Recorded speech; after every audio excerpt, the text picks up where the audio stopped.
Zechariah chapter 14. Behold, the day of the Lord cometh, and thy spoil shall be divided in the midst of thee.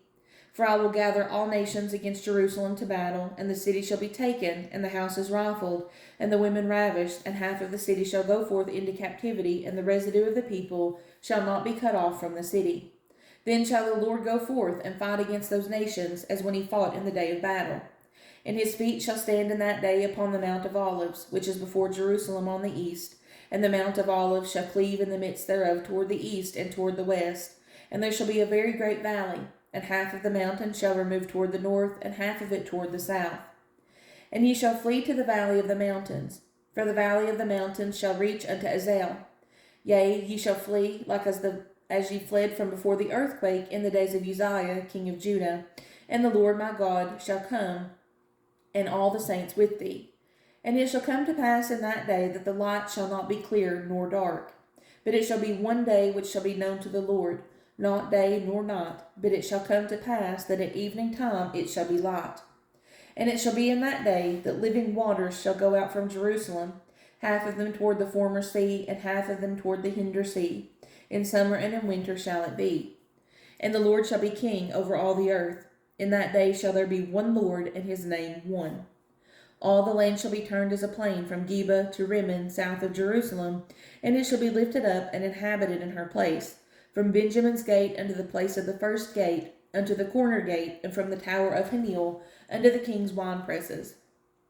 And men shall dwell in it, and there shall be no more utter destruction, but Jerusalem shall be safely inhabited.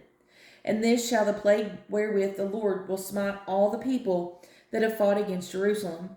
Their flesh shall consume away while they stand upon their feet, and their eyes shall consume away in their holes, and their tongue shall consume away in their mouth.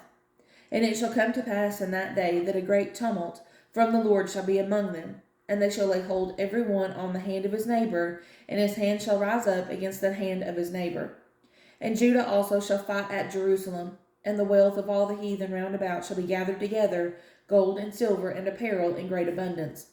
And so shall be the plague of the horse, of the mule, of the camel, and of the ass, and of all the beasts that shall be in these tents, as this plague.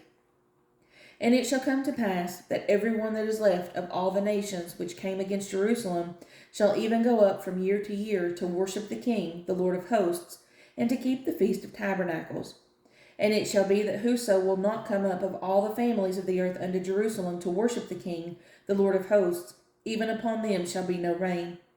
And if the family of Egypt go not up, and come not, but have no rain, there shall be the plague, wherewith the Lord will smite the heathen that come not up to keep the Feast of Tabernacles. This shall be the punishment of Egypt, and the punishment of all nations that come not up to keep the Feast of Tabernacles.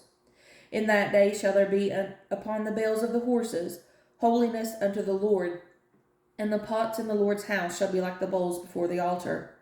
Yea, every pot in Jerusalem and in Judah shall be holiness unto the Lord of hosts. And all they that sacrifice shall come and take of them and seethe therein. And in that day there shall be no more the Canaanite in the house of the Lord of hosts.